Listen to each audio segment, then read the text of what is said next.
Ça, c'est vraiment la forge de mon grand-père. Tu vois que mon grand-père avec... c'est dans la bâtisse à mon grand-père. Tu la vois ici, là. J'ai une couple de photos là, qui sont posées devant. Là. Mais regarde-moi ça. Là, il est d'or. Ça, c'était la richesse à mon grand-père, là, tu sais. Son tas de fer rare, il y en a des. Écoute, c'est à son trésor à lui. Ben oui, ben oui, ben oui. Particulièrement parce que les forgerons, il y avait beaucoup de forgerons. Oui. Mais peu étaient capables de souder Oui. à la forge. Oui. Puis mon grand-père avait appris ça dans son métier quand il a travaillé. Parce qu'il vient de la région de Montjoly. Oui. Puis il y avait des grosses industries qu'on ne connaissait pas au Nouveau-Brunswick dans ce temps-là. Dans les années 90, là, ouais. on a formé l'équipe là, vraiment de direction de l'atelier Jean Beaulieu. Puis on a été jusqu'en 2000. OK. Puis en 2000, ben là, Robert s'est retiré. Oui. Il a pris sa retraite. Oui. Puis graduellement, ben, on avait une compagnie forestière aussi, AGB Foresterie. Oui. Denis a gardé la compagnie forestière et est parti avec cette branche-là. Okay. Puis il y a quelques années, ben, j'ai fini de faire les transactions avec mon frère Michel. Oui, oui. Je suis seul propriétaire.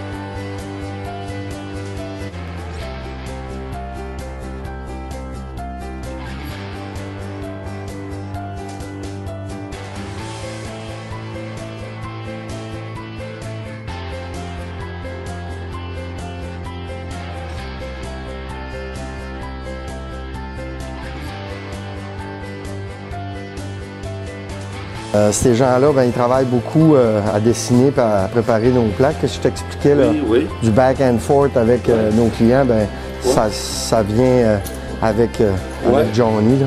Ah, si gras. Toi, tu viens ici, toi. Ah, écoute, moi, je vivais à côté de la maison.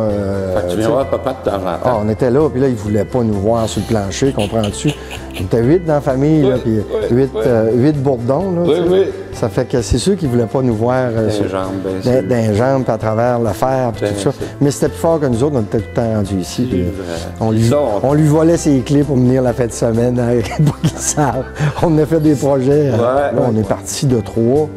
Qu'on avait pratiquement tout agricole, pour devenir jusqu'à 18. Moi, quand j'ai pris les cordeaux de l'entreprise en 2000, 18 employés. On avait 18 employés dans le temps, qui était principalement notre secteur d'activité, la foresterie, qui était les moulins, la maintenance, l'entretien et la réparation. On avait des trucks de service en forêt, qu'on allait faire de la soudure.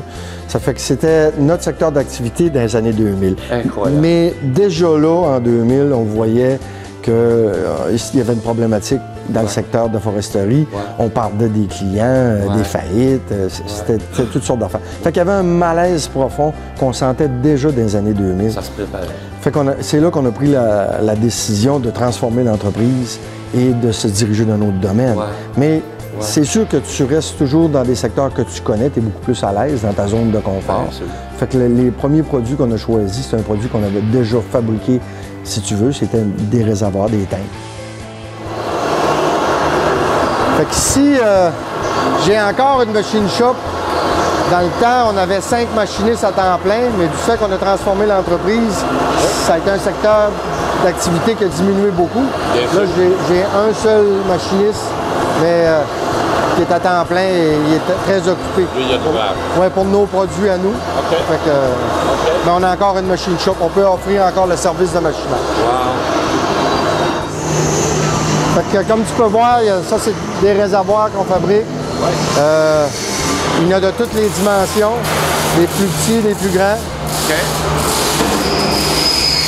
On fait aussi la réparation de réservoirs existants. Comme c'en est un. Déjà un réservoir qui existait, que là on est en train de le réparer pour le remettre en circulation.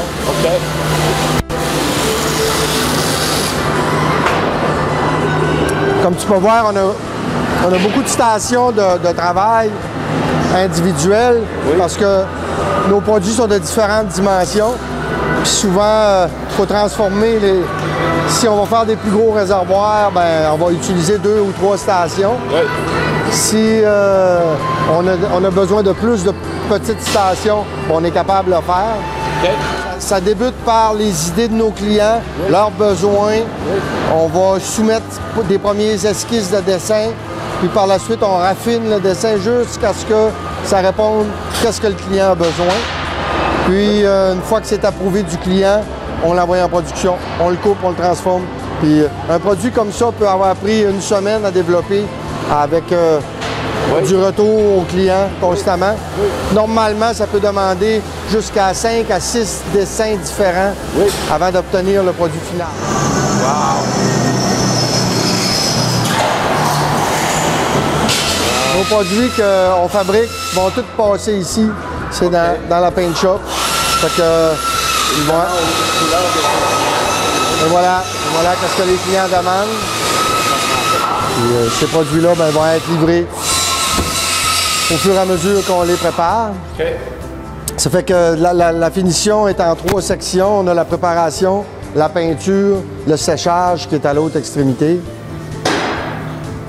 Tu peux voir des réservoirs, on en fait de toutes les dimensions et de toutes les formes. On en fait des carrés, on en fait des ronds, on en fait des... Tu as de l'inventaire là-bas, de différents modèles. Ça, tu fais ça pour... Ça, c'est nos bétonnières. C'est notre dernier produit qu'on a fait la mise en marché, qu'on a développé. Puis là, c'est de la bétonnière de remplacement. Oui. Mais notre prochaine étape va être avec la bétonnière au complet. Wow. Qui est notre plan pour le futur. Puis nos bacs à vidange, nos fameux bacs à vidange. Alors, c'est vous autres qui faites ça pour Ferro? Oui. Wow! Oui. Phénoménal. Mais je ne l'ai pas fait tout seul. On est une batch de monde, une belle gang. Fait que ici, tous nos projets vont commencer ici. OK.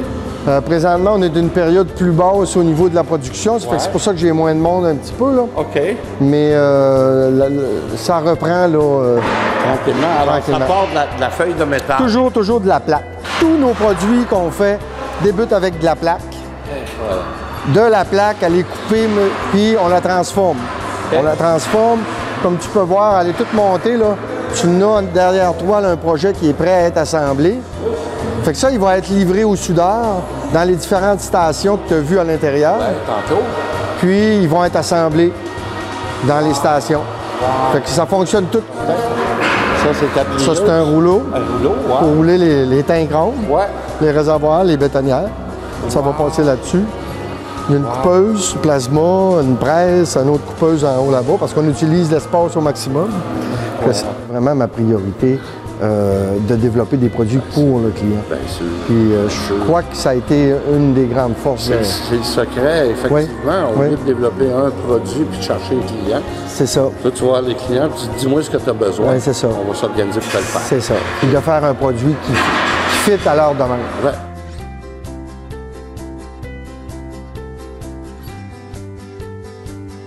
Quand en 2003, qu'on a fait la grande atelier, là, on a redéfini tout ça ici. Oui. Ici, c'était un magasin de pièces d'auto. OK. Parce que j'appartiens aussi à CarQuest. Oui. OK. Ça fait qu'on était dans le magasin. Là, il y a des maisons. Ici, c'était de l'inventaire. Incroyable. Puis, au fur et à mesure que la compagnie grandissait, vers 2009, là, on a dit, là, il faut faire quelque chose parce que là, on manque d'espace. CarQuest ne pouvait plus grandir. Tout ça, tout le monde était à côté. Fait que là, c'est là que j'ai pris la décision d'acheter une autre bâtisse, transférer le magasin et l'isoler d'un autre... parce que ça n'avait plus la même mission non plus. On était partis sur 2 chemins complètement séparés. Un qui est dans la vente de pièces d'auto et le service. L'autre qui est complètement dans la fabrication de ses propres produits. Ça fait que là, plus industriel aussi. Plus industriel. Ça fait que ça n'avait plus la même mission. Puis j'avais besoin d'espace dans les 2 branches.